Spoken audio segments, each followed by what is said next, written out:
Hey, what is up, you guys? It is Tyler. This is the review for Tough Enough Season 6, Episode 1. I just got off this show just a few minutes ago. I would have watched it live last night, but I just had this big storm that hit, knocked all the power out of my city. I'm actually at my father's house because parents separated. So I'm at my father's house who has electricity because I need to make this video. I was going to make it yesterday when it was live once again, but my power got knocked out, so I'm not really doing it much.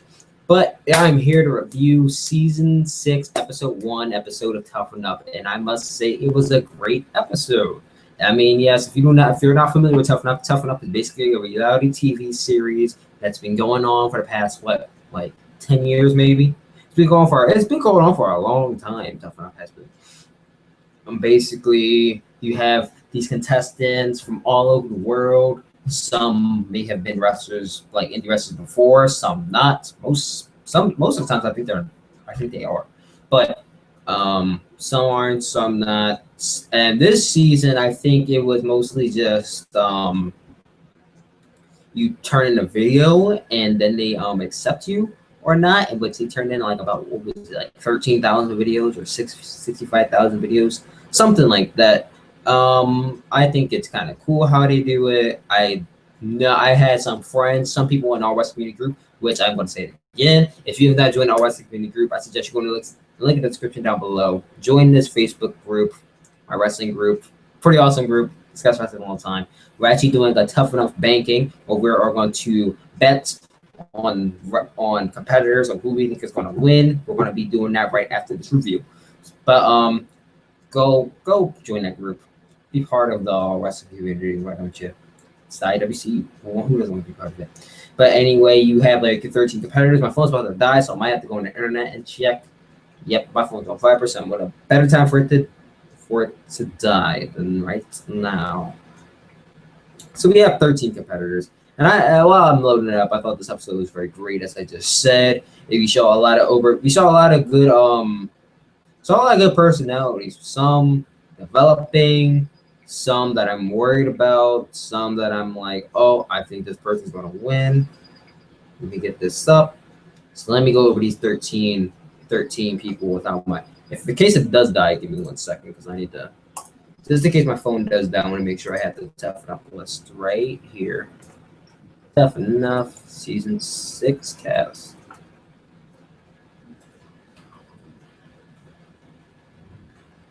That's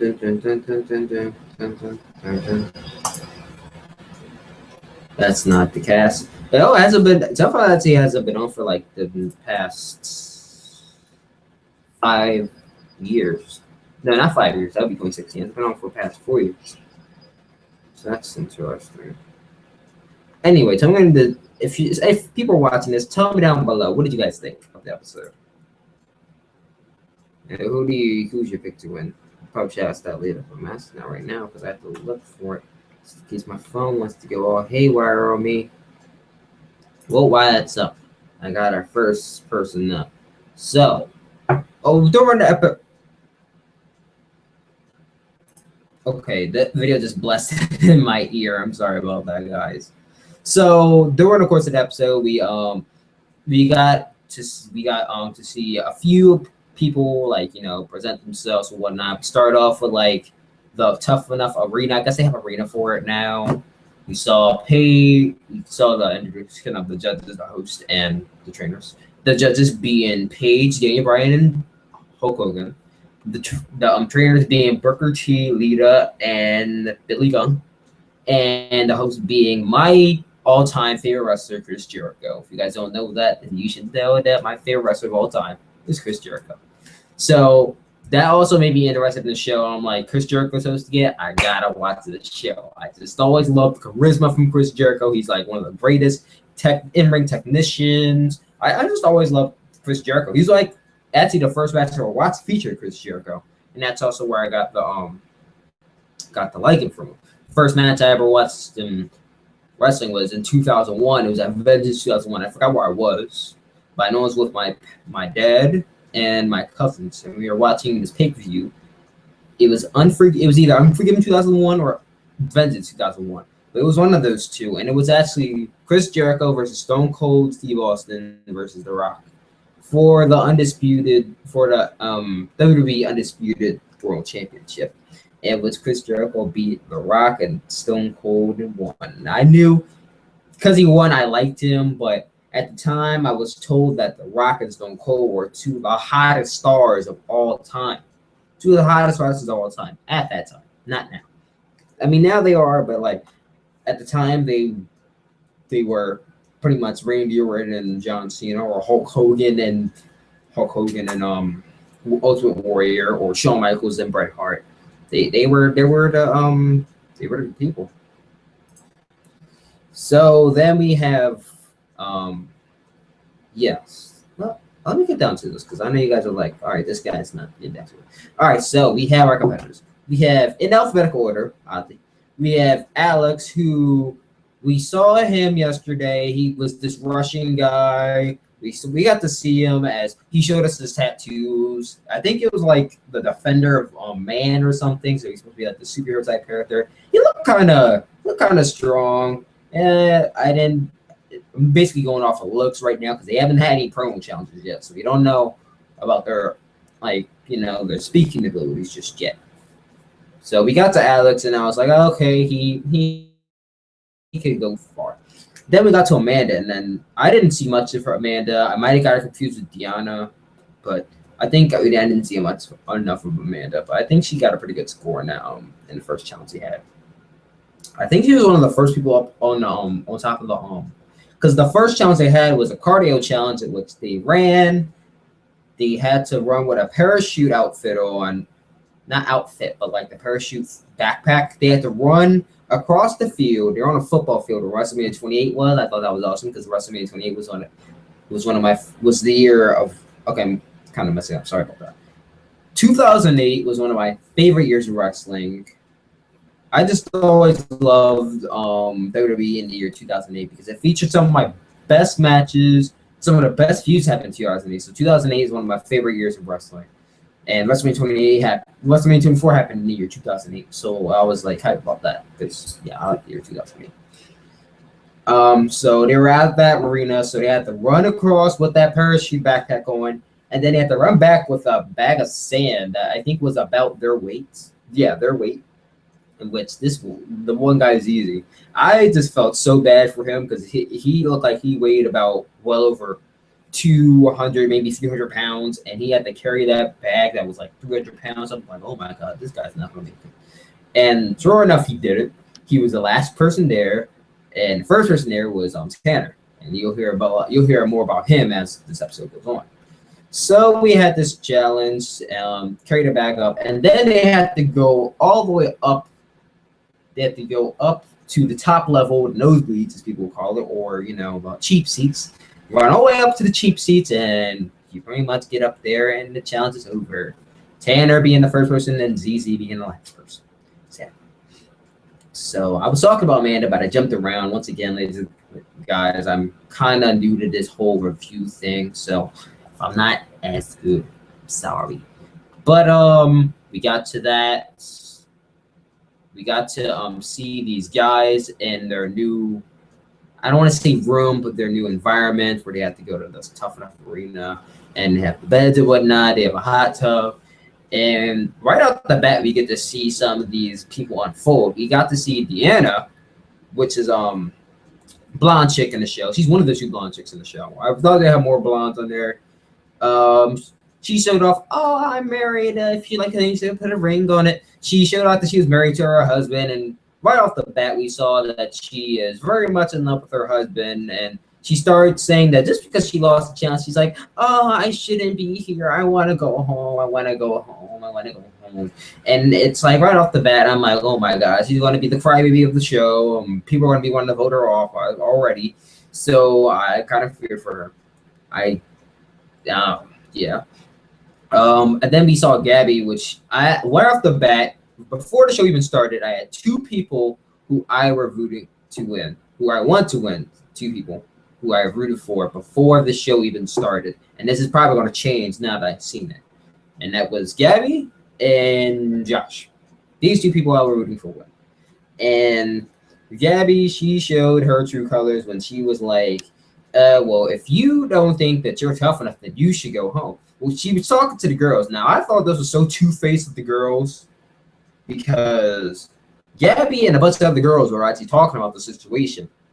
That, oh, she's crying about going home, and now she should just pack up and go home. There's other people who actually want this. They want this more than her. She should not be here. And they're all agreeing with her, like, yeah, she shouldn't be here. Yeah. And then time comes and she's crying. Everybody's huddled over her to her, trying to comfort her and whatnot. And there's Gabby. She's like, I don't care. Like, go home or something. And I feel like I should have been sympathetic, but at the time I felt for Gabby. If you want this, you should be putting it all on the line. She was sitting there crying that she wants to go home. She shouldn't be here. I totally agree with Gabby. I did not feel any pain for Deanna at the time. And though she came off as a whole bee's notch, I don't want to curse or anything, because I don't know if there's kids watching. Not that I mean, I do care and I don't care, but she came off as a whole bee's notch to everyone, and I was like, oh no, because then it's, you know, that Tough Enough, this season's Tough Enough is going to be kind of like a fan vote, which means if it could become a fan vote, then it's going to be kind of a popular contest.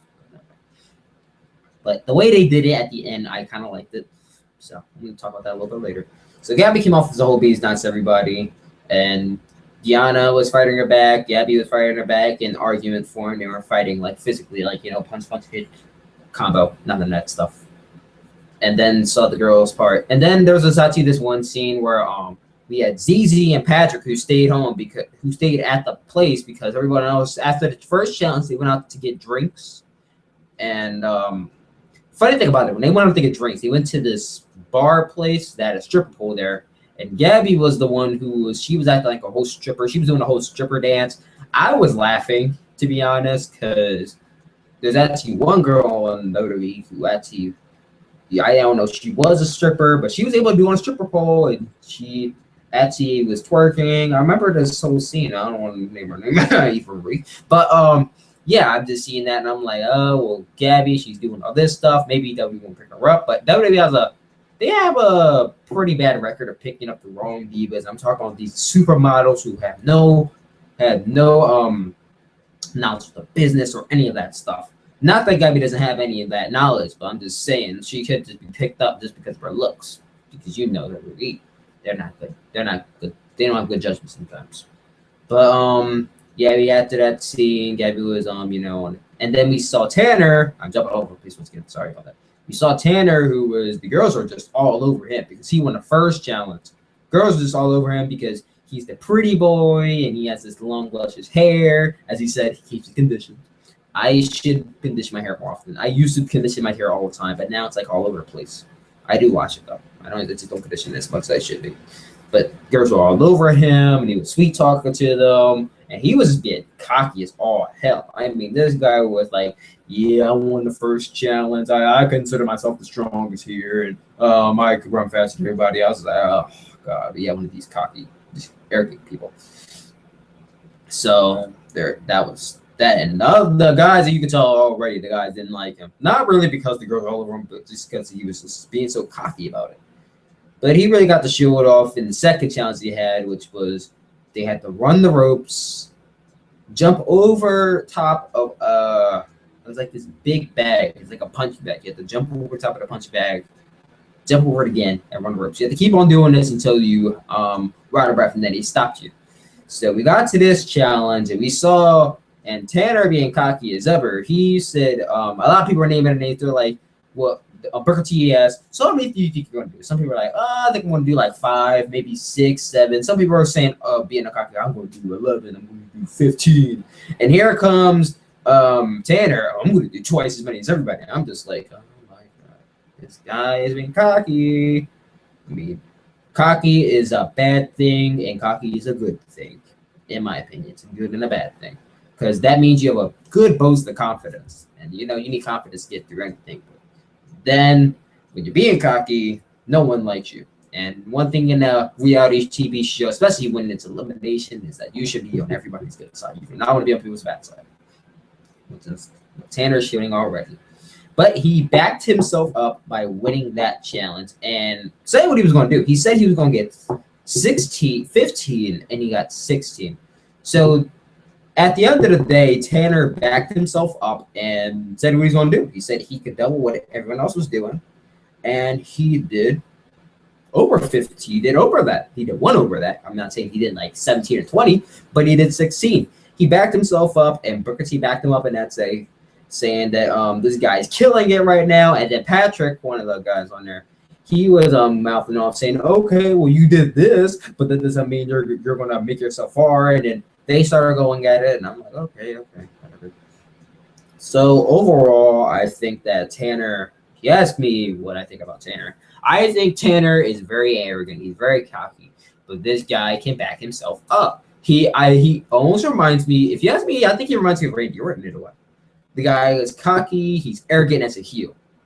Arrogant, cocky. He does anything and everything he needs to succeed. But at the end of the day, you see this guy wrestling. He's like, this guy's talented. This guy's great in the ring. Like, this guy backs himself up. And that's what Tanner's doing right now. And I think if Tanner can do this and not be on everyone's hate list, which it seems like he's on every guy's hate list right now, he can get far. So as I was saying, let me get back to the overview of all these characters. Oh, yeah, I was at Alex and Amanda. Now I'm at Daria. I keep on doing this because I want to see how loud I am. But now we're at Daria. I didn't see much of her either, and so I don't know about her. I think she did. I think she was one of the first people up there. I'm not sure if it was her or if it was some other girl. Then we got to Deanna, and that was the girl who was all over her husband, and she was crybaby. I'm thinking, here's my thing. I get that you're far away from your husband, you're far away from your family.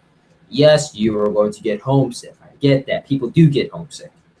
But when you start crying about it and you start having people coddle you and you start to appear weak, you look weak. And that's what she looks like. She looks weak. And it's like the weak do not survive in this type of environment. So I'm going to pass on Deanna and say she might not make it. Here's what I'm going to rate it. We'll give you 1 saying you're not going to make it, a 2 saying it's a possibility, and 3 saying you're going to make it. You probably will make it. So 1 being you won't, 2 being possibility, and 3 saying I think you will. So then we have Gabby. So for Alex, I'm going to say 2. Amanda, I'm going to say I'm going to put a 0 for people who I've not seen. So 0 for Amanda, 0 for DR, and 1 for Deanna. Then we get to Gabby, and Gabby, she was the cocky one who was not coddling Deanna. She actually did well for herself. I guess she backed herself up because she did not as well, but she did her thing. I mean, she's showing her personality, that she's not taking crap for anybody, and that she did say, I don't need you people to like me. I'm in it for myself. I'm not in it for any of you. I'm in it for myself. And I like that attitude. So I think Gabby can make it far. So I'm going to give Gabby a 3. Georgia, I didn't see much of her either. So I'm going to give her a 0. Hank, this guy, Hank is Sami Zayn all the way. I mean, I might have to post a picture, but Hank looks like freaking Sami Zayn. I want you to look at a picture of Hank and then look at a picture of Sami Zayn and tell me he does not look like him. Or he looks something like Seth Rogen. I don't know. He looks like he looks like both of them. Hank just looks like a whole Sami Zayn replicate. Is he going to be the Sami Zayn replicate? Probably not. But I think that Hank really didn't show much. We didn't see much of Hank at all. We did see much of Hank, but it seems like he was talking, but he didn't back himself up that much. I'm going to give Hank a 1. He saw Joshua, and like I said, Joshua was one of the people who I said was going to win before I even watched the show.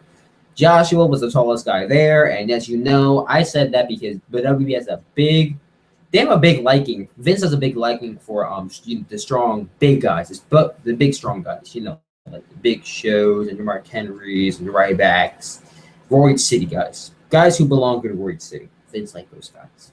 So I'm like, okay, Joshua's this big guy. He's gonna make it far. We saw Joshua. I've seen Joshua in the first challenge, and he's having trouble trying to get his body back up there. And I think this guy's like all muscle went up. I'm like, no, he is having trouble. He's having trouble getting it up there. I'm like, oh god, he's one of these big guys who are very strong. If anything, he looks kind of like Big Cash from my NXT.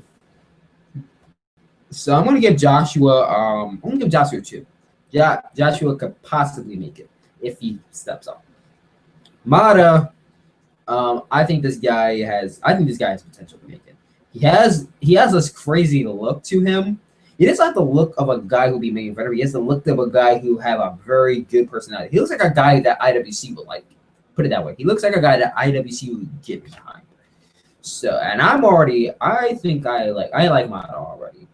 He did back himself up. He did show that he's very tough enough.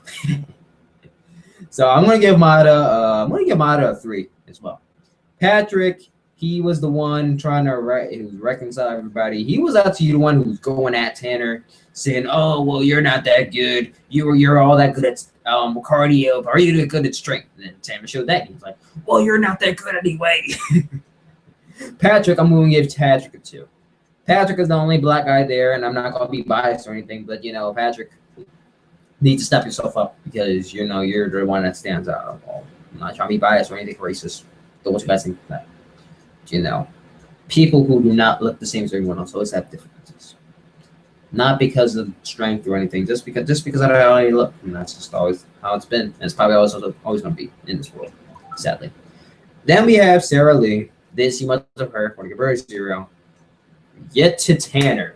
And Tanner, this guy showed off like a boss. This guy was just all over the place. This guy, he was just, I'm here, I'm there, I'm everywhere. I'm good at cardio. I'm good at my strength. I know my limits, and I can do just about anything. And I have to look to show it. This guy is basically like almost the John Cena, Roman Reigns of the group, except he's as cocky like Randy Orton. He's like a mixture of a bunch of wrestlers. I'm telling you.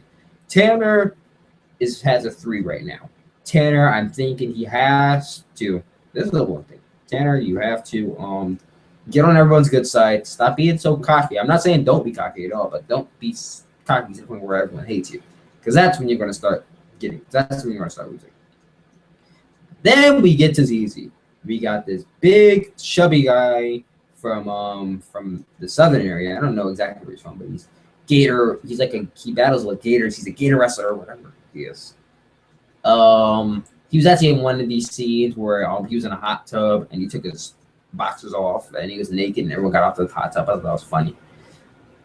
ZZ, he seems like a funny guy, and I think his personality's bright, but this guy does not have the cardio. He doesn't have the strength. This guy you need to hit the gym like every single day, my dude. I'm not saying lose all your weight, but you need to build up some cardio. You need to build up something because you do not have. I feel like you don't physically have. I feel like he doesn't physically have it right now. Mentally, and I feel like mic skills, I feel like ZZ might excel in that. I feel like he might, but physically, I don't think he's going to excel in it. So I'm going to give ZZ a 1. But I feel like I want to give him like 1.5.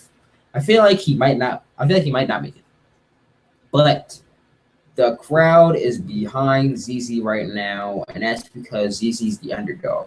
Now, that's the thing. It's a good thing. Develop this underdog-like personality, and people will get behind that. Because people like underdogs, and that's what ZZ's portraying himself right now. He's being the underdog. He's being this guy who can't make up at the end of the day. He's gonna pull himself out, and then he's gonna make it. And I feel like ZZ's basically the underdog on all this, so ZZ's gonna be in for quite a while. So now, who I have my picks on? I still have my pick on Gabby. I think Gabby might possibly make it. And for girls, I have my pick on Gabby. For the guys, I have my pick on Mata. I think this guy's gonna be. I feel like he's gonna be a monster on a microphone. I don't know why. He doesn't look like he just could talk. I feel like he can do it. Okay, the guy who was eliminated in this episode was Hank. I felt like he wouldn't have made it far anyway if he even if he did say it. I didn't feel like he was gonna make it. So I think it was I don't think it was a bad decision that he got home. I think it was actually a pretty good decision that he went home. Who do I think will go home next? I'm not entirely sure. But I think the people who might make it. Yeah, okay, I'm gonna put my top 3 right now. Top 3 people make it. ZZ, I think is gonna make it because he's the underdog. Mata's gonna make it. And I wanna say between Tanner because he has everything. He has all the things he needs, except he's just not on his good side. That's all. I feel like I want to choose between Tanner and Gabby, really. So I'm going to say Mata, ZZ, Tanner, and Gabby. That's my top 4. Will they make it? I'm not sure. But not sure if there's anything else I want to back up about these guys. I feel like it's a pretty set team right now. Pretty set squad. I think that these guys. I think they all have potential at the moment. Not Deanna though. I don't think Deanna's gonna make it. I think the next one's gonna be home. Is gonna be Deanna. Well, once again, it's all about, and like I did at the end, I said I like how I did it at the end, where the judges pick the bottom 3 and then the fans vote for who they want to go home. And as you can see in the last part, ZZ had 56%. I was like, I said it. He's the underdog, and people like the underdog story, so they kept him in. And that's just basically what's going to happen every week. It's going to be the bottom 3, but they're going to keep him in. The fans they're going to keep ZZ in until the end, and then he's probably going to go home. But that was it for this Tough Enough review. Who do you think is tough enough about all these guys? I'm tough enough. Yeah, right. I'm not tough enough at all. Who do you think is tough enough? Do you think who do you think's going to go home next week? Let me know in the description down below. Let's get a discussion started. And if you want to get a good discussion, go to the All Rise community. Join that group. You should. Pretty nice group. Shout out to everybody who's in that group. Love you guys all. And I also love you guys for the views you're watching, because I'm actually developing a lot of views because of this. So I just want to thank you all for watching, and I will talk to you guys later. Okay, peace out.